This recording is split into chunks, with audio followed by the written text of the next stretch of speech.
وقال تعالى في موضع آخر فإن آمنوا بمثل ما آمنتم به فقد اهتدوا. وقال النبي صلى الله عليه وسلم لا تسبوا أصحابي فوالذي نفس محمد بيده لو أن أحدكم أنفق مثل أحد ذهبا ما بلغ مد أحدهم ولا نصفه. تمام قسم کی حمد و ثنا کبریائی اور بڑائی اس اللہ وحدہ لا شریک خالق کائنات مالک ارض و سما کے لیے ہے، جس نے ہم سب کو پیدا کیا اور ہمیں پیدا کر کے وہیں بیکار اور بیگا نہیں چھوڑا، بلکہ ہماری رشد و ہدایت کے خاطر ہمیں سیدھی راستہ دکھلانے کے لیے اس دنیا کے اندر بے شمار انبیاء اور رسول علیہ السلام کو مبعوث فرماتا رہا، بھیجتا رہا۔ درود و سلام نازل ہو تمام انبیاء علیہ السلام پر، خصوصاً ہمارے آخری پیغمبر آخری رسول جناب محمد رسول اللہ صلی اللہ علیہ وسلم پر۔ حاضرین جمعہ، بزرگان محترم، نوجوان ساتھیوں، عزیز طلباء،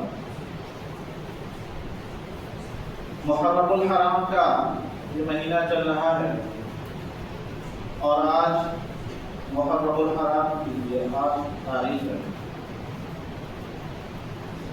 محرم الحرام کا مہینہ حرمت والے ان 4 مہینوں میں سے ایک ہے جن میں اللہ تبارک و تعالیٰ نے خصوصیت کے ساتھ ظلم و زیادتی، گناہ اور نافرمانی کے کاموں سے بچنے کا حکم دیا ہے۔ لیکن بڑی افسوس کی بات ہے کہ ہم میں سے ایک جماعت ایسی بھی ہے جو خصوصیت کے ساتھ دیگر مہینوں کے بالمقابل اس مہینے میں بہت زیادہ گناہ اور نافرمانی کے کام کرتی ہے۔ اس مہینے میں نوحہ اور مادت کے نام پر جہاں ایک بہت بڑی نافرمانی اور گناہ کا کام کیا جاتا ہے، گریبانوں کو چاک کیا جاتا ہے، نوحہ کیا جاتا ہے، مادت کیا جاتا ہے،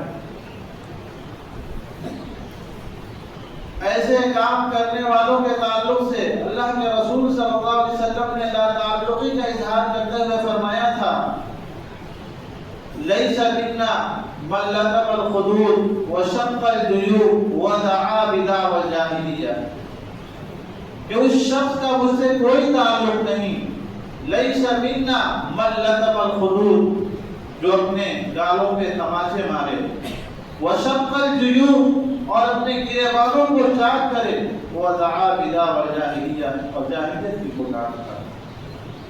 اللہ کے رسول صلی اللہ علیہ وسلم نے ان تمام امور کو جاہلیت کا امور قرار دیا اور ایسا کرنے والے لوگوں سے لا تعلقی کا اظہار فرمایا اور کہا کہ ایسے شخص کا مجھ سے کوئی تعلق نہیں۔ میرے محترم بھائی بزرگوں، اسلام کے اندر انسانی زندگی میں خوشی کے مراحل کے ساتھ ہی ساتھ غم کے مراحل بھی آتے ہیں۔ اگر آپ خوش ہیں، آپ کو کسی چیز کو لے کر خوشی محسوس ہوئی ہے، تو شریعت آپ کو قطعاً اس بات کی اجازت نہیں دیتی کہ آپ اپنے خوشی کا اظہار جیسے چاہیں ویسے کر سکتے ہیں۔ ٹھیک اسی طریقے سے اگر آپ کو کوئی صدمہ پہنچا ہے، کوئی تکلیف پہنچی ہے، کوئی غم پہنچا ہے، تو شریعت آپ کو اس بات کی اجازت نہیں دیتی ہے کہ آپ اپنے غم کا اظہار، اپنے تکلیف کا اظہار جیسے چاہیں ویسے کر سکتے ہیں۔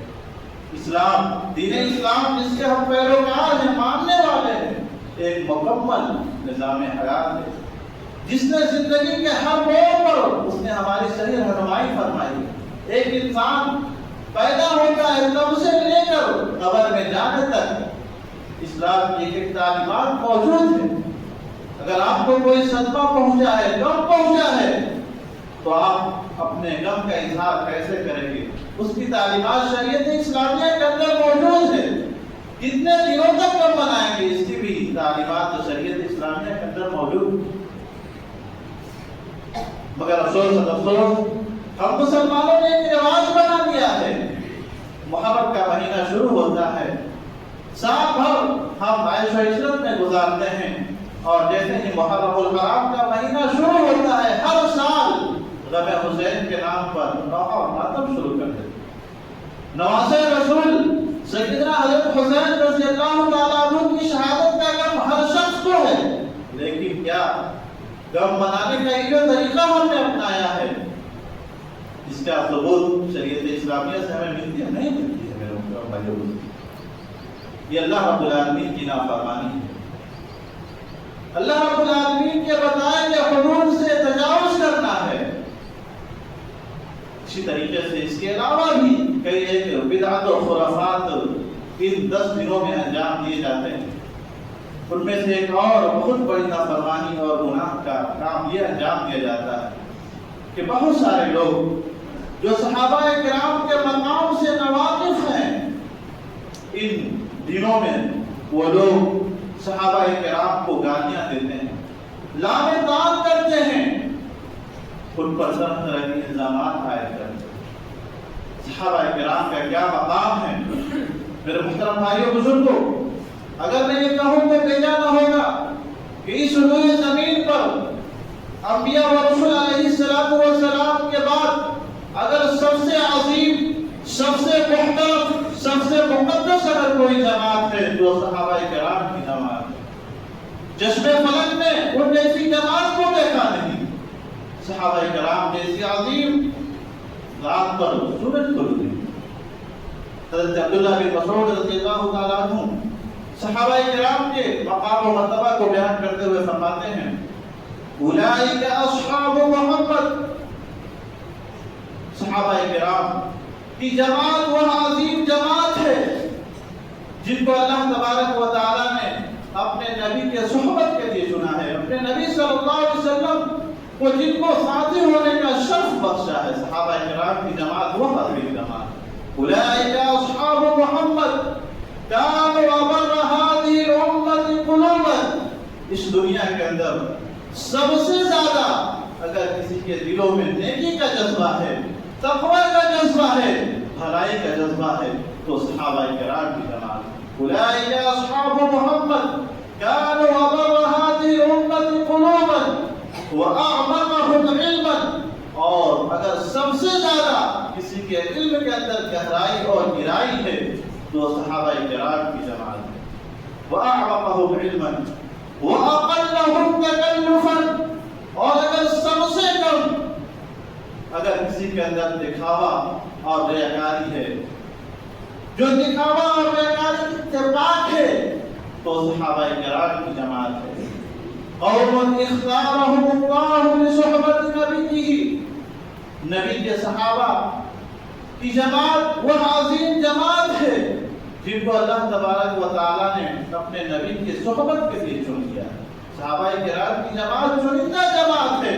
اللہ تبارک و تعالیٰ نے پوری دنیا کی انسانیت میں سے نبی صلی اللہ علیہ وسلم کے ساتھی کے طور پر جن اصحاب کو چنا ہے وہ بہت مخصوص لوگ ہیں۔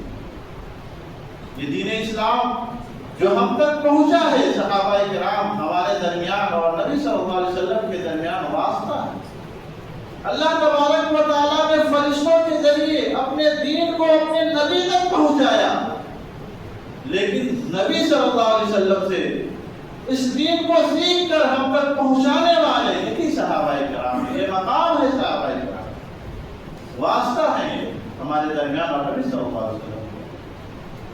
لہذا اگر کوئی صحابہ کرام کو برا بنا کرتا ہے، صحابہ کرام کی نیتوں پر ڈاکہ ڈالتا ہے، لعن و طعن کرتا ہے، تو گویا کہ وہ اس بات کا اقرار کر رہا ہے کہ شریعت اسلامیہ، یہ دین اسلام، یہ قرآن و حدیث جو ہم تک پہنچا ہے، جس واسطے سے پہنچا ہے، جس ذریعے سے پہنچا ہے، وہ ذریعہ صحیح نہیں ہے، واسطہ نہیں۔ یہی وجہ ہے میرے محترم بھائیو بزرگوں کہ اللہ کے رسول صلی اللہ علیہ وسلم نے تاکید حکم دیتے ہوئے فرمایا تھا، لا تسبوا اصحابی، کہ لوگوں تم میرے صحابہ کو برا بھلا نہ کرو۔ کیوں؟ اس لیے ان کا مقام اتنا عظیم ہے، لو ان احدکم انفق مثل احد ذهبا ما بلغ مد احدهم ولا نصفه۔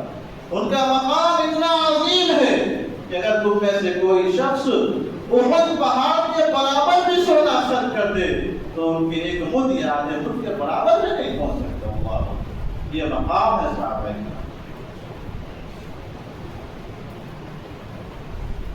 صحابہ کرام، بات کو سمجھنے کے لیے صحابہ کرام کو ہم دو جماعتوں میں تقسیم کرتے ہیں. صحابہ کرام کی ایک جماعت وہ جماعت ہے جن کو مہاجرین کہا جاتا ہے، جنہوں نے اللہ کے لیے، اللہ کے دین کے لیے، اللہ کے خوشنودی کے لیے اپنا سب کچھ قربان کر دیا، سب کچھ چھوڑ کر مکہ سے مدینہ ہجرت کر گئے، جنہیں مہاجرین صحابہ کہا جاتا ہے. صحابہ کرام کی دوسری جماعت انصار صحابہ کرام کی جماعت، جنہوں نے ان مہاجرین صحابہ کے لیے، جنہوں نے اپنا سب کچھ قربان کر کے، سب کچھ چھوڑ کر مکہ سے مدینہ ہجرت کر کے آئے تھے، ان مہاجر صحابہ کے لیے وہ انصار صحابہ کرام اپنا سب کچھ قربان کر دیا. اور ان مہاجر صحابہ کرام کے لیے وہ انصار صحابہ کرام اپنے حقیقی بھائیوں سے بھی زیادہ خیرخواہ اور غمخوار اور غمگسار ثابت ہوئے. غمخواری اور غمگساری کا جذبہ اور اثار و قربانی کا جذبہ ان انصار صحابہ کرام نے جو ان مہاجر بھائیوں کے لیے پیش کیا، اس کا اندازہ آپ اس واقعے سے لگا سکتے ہیں. جب اللہ کے رسول صلی اللہ علیہ وسلم نے مکہ کے مہاجرین اور مدینہ کے انصاریوں کے درمیان اخوت و بھائی چارگی قائم کر دیے، تو ایک مدینے کا انصاری شخص آتا ہے اور اپنے مہاجر بھائی سے کہتا ہے کہ بھائی میری پوری پراپرٹی ہے، میں اس کو دو حصوں میں تقسیم کرتا ہوں، ایک حصہ تم لے لو اور ایک حصہ میں رکھتا ہوں. میری دو بیویاں ہیں، ان میں سے میں ایک کو طلاق دیتا ہوں، جب وہ عدت پوری کر لے تو تم اس سے شادی کر لینا. اللہ اکبر. یہ اثار و قربانی کا جذبہ تھا مہاجر و انصار کے درمیان صحابہ کرام. اتنا ہی نہیں بلکہ اثار و قربانی کا جذبہ ان کے اندر اس قدر بدرجہ عقل موجود تھا کہ اگر کسی صحابی کے یہاں شریر بنتا، جس کو ہم اپنے زبان میں شیرہ بولتے ہیں، تو وہ سوچتا کہ ہمارا فلاں پڑوسی یہاں کئی دنوں سے گوشت نہیں بنا ہے، اس کے یہاں وہ بھجوا دیتا. پھر جب اس کے وہاں وہ شریر وہ شیرہ پہنچتا، وہ سوچتا ہے کہ ہمارا فلاں بھائی جو ہے اس کے یہاں کافی دنوں سے کچھ نہیں بنا ہے، اس کے وہاں بھجوا دیتا. بالآخر وہ شریر وہ سیرہ کئی گھروں سے گھوم کر پھر اسی آدمی کے یہاں آ جاتا تھا جہاں سے وہ بھیجنا شروع کیا گیا تھا. یہ جذبہ تھا صحابہ کرام کا. صحابہ کرام کو اس دنیا اور آخرت میں دونوں جگہ اتنا عظیم مقام جو ملا یوں ہی نہیں ملا. صحابہ کرام نے اللہ کے خاطر، اللہ کی رضا کی خاطر، اللہ کے دین کی سربلندی کے لیے ہر چیز کو قربانیاں انہوں نے پیش کیا. اگر مال کی ضرورت پڑی اللہ کی رضا کے لیے، اللہ کے دین کے لیے، تو جہاں تک ہو سکا صحابہ کرام نے مال کی قربانیاں پیش کی. اگر جان کی قربانی پیش کرنے کی ضرورت پڑی اللہ کی رضا کے لیے، اللہ کے دین کے لیے، تو صحابہ کرام اس سے بھی پیچھے نہیں ہٹے. اللہ کی خاطر، اللہ کی رضا کی خاطر، اللہ کے دین کے لیے صحابہ کرام نے اپنی خواہشات، اپنے رشتہ دار، اپنے رشتہ داروں سب کچھ قربان کر دیے. چند ایک مثالیں میں آپ حضرات کے سامنے پیش کروں گا. کیا جذبہ تھا صحابہ کرام کے اندر قربانیوں کا. ہم یہ سمجھتے ہیں کہ سال میں ہم صرف ذی الحجہ کے مہینے میں جانور کی قربانی پیش کر دیتے ہیں، صرف یہی قربانی ہے. نہیں میرے محترم بھائی بزرگ، صحابہ کرام کی جماعت نے ہمیں یہ درس دیا ہے کہ اللہ کے لیے، اللہ کی رضا کے لیے مال کی قربانی پیش کرنا پڑے تو مال کی قربانی پیش کرنے میں ہمیں پیش رہنا چاہیے. اگر جان کی بھی قربانی پیش کرنا پڑے تو اس سے بھی ہمیں پیچھے نہیں ہٹنا چاہیے. خواہشات، جذبات کی بھی قربانی پیش کرنا پڑے تو اس سے بھی ہمیں پیچھے نہیں ہٹنا.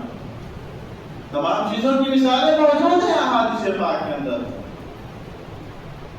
جنگ تبوک کا موقع ہے، بڑی خستہ حالت ہے صحابہ کرام کی. تبوک کی طرف فوج روانہ کرنا ہے، مال و اسباب نہیں. اللہ کے نبی صلی اللہ علیہ وسلم بذات خود جنتے کا اعلان کرتے ہیں کہ میرے صحابہ دل کے دروازے کو صحابہ کرام کے کانوں میں اللہ کے رسول صلی اللہ علیہ وسلم کی اپیل جیسے پہنچتی ہے کہ اللہ کے رسول صلی اللہ علیہ وسلم جنت کا اعلان کر رہے ہیں، تبوک کے لیے فوج روانہ کرنا ہے، مال و اسباب نہیں ہے۔ اللہ اکبر! صحابہ کرام نے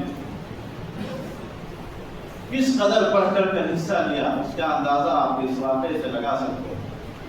عمر بن خطاب رضی اللہ تعالیٰ عنہ کہتے ہیں کہ جیسے کہ اللہ کے رسول صلی اللہ علیہ وسلم نے اعلان کیا، میرے دل میں یہ خواہش پیدا ہوئی کہ ہر نیکی کے کام میں ابو بکر صدیق رضی اللہ تعالیٰ عنہ مجھ سے آگے بڑھ جاتے ہیں۔ آج اچھا موقع ہے، آج میرے پاس مال بھی موجود ہے، آج ابو بکر صدیق رضی اللہ تعالیٰ عنہ سے نیکی کے کام میں بڑھنے کا میرے پاس اچھا موقع ہے۔ وہ اسی خوش فہمی میں کھا جاتے ہیں، گھر کے سارا مال وہ اکٹھا کرتے ہیں، اس کو 2 حصوں میں تقسیم کر دیتے ہیں۔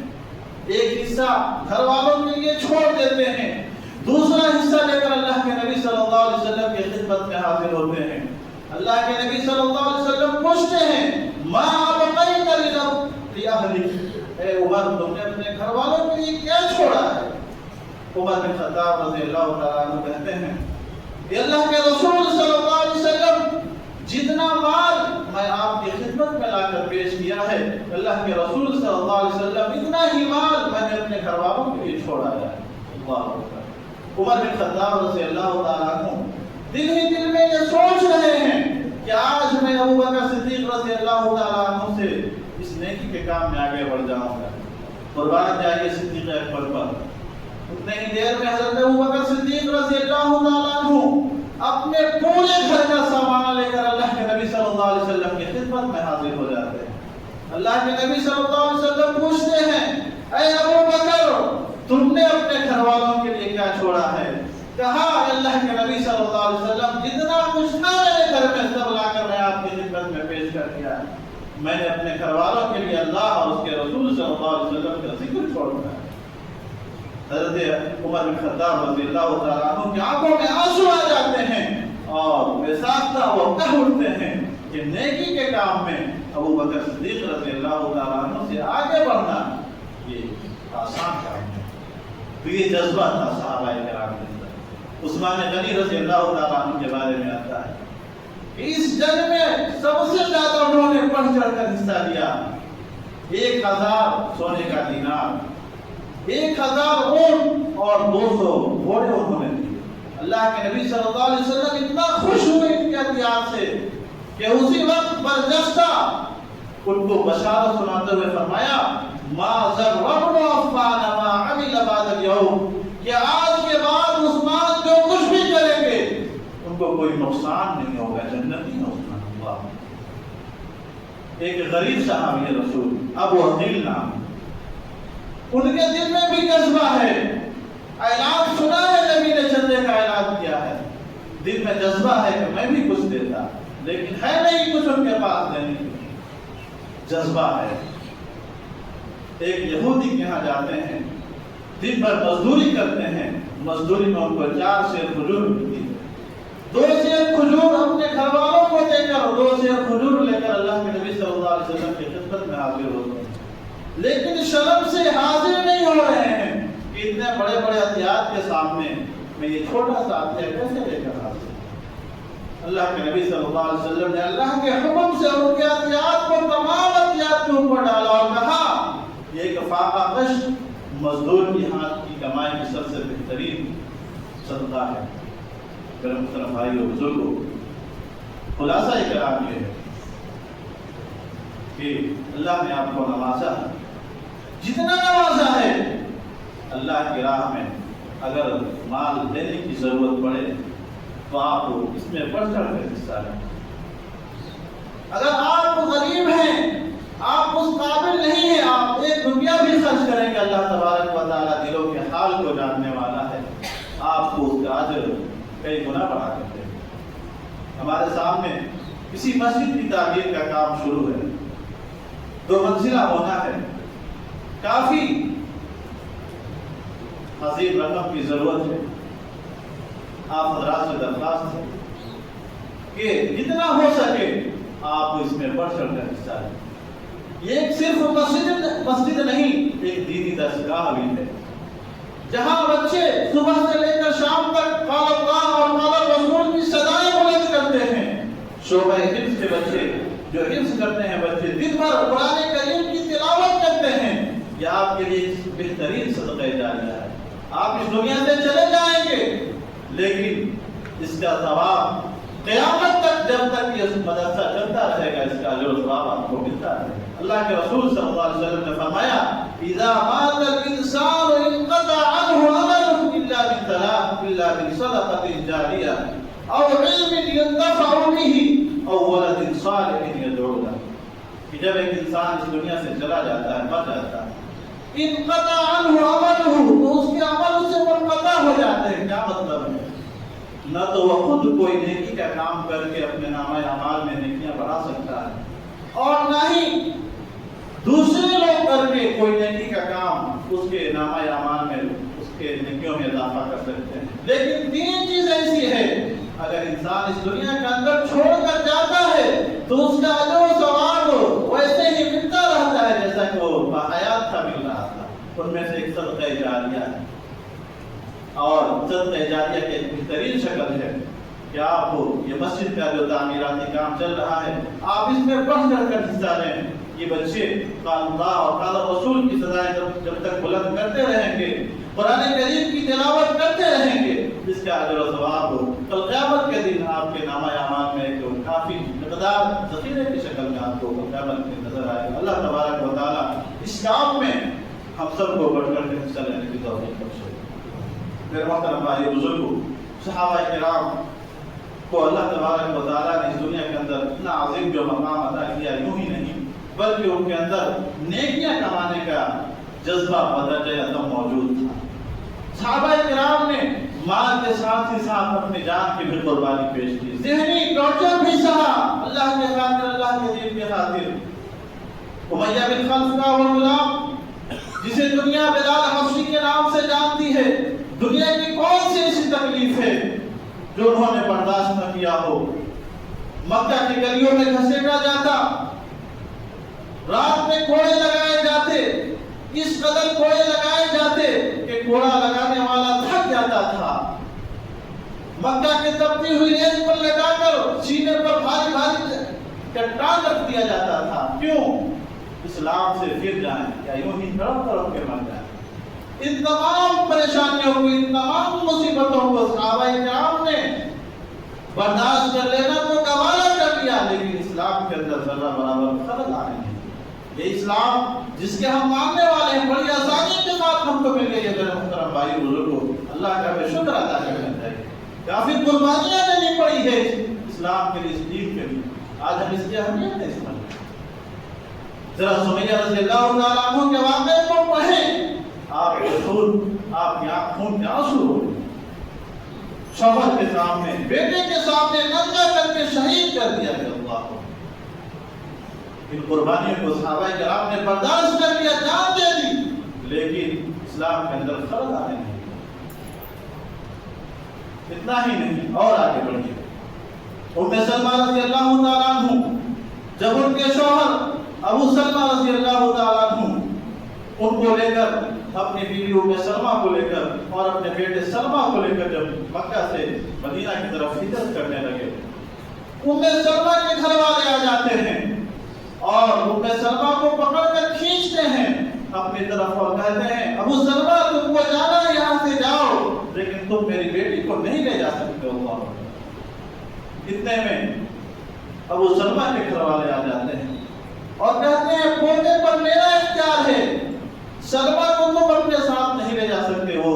سلمہ کو اپنے گھر لے کر چلے جاتے ہیں۔ شوہر کو بیوی سے جدا کر دیا گیا، بیوی کو شوہر سے جدا کر دیا گیا، ماں کو بیٹے سے الگ کر دیا گیا، باپ کو بیٹے سے جدا کر دیا گیا۔ اللہ ابو سلمہ رضی اللہ تعالیٰ عنہ بنے تنہا مدینہ ہجرت کرتے ہیں۔ ام سلمہ اپنے مائکے میں ہیں، سلمہ اپنے گھر میں ہیں، اور ابو سلمہ بنے تنہا مدینے میں ہیں۔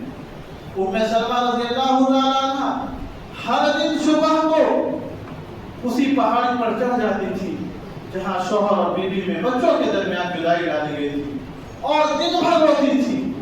مسلسل 1 مہینے تک وہ روتی رہی، تب جا کر ان کے قبیلے والوں کو ترس آیا تو پھر انہوں نے ان کو مدینے جانے کی اجازت دی۔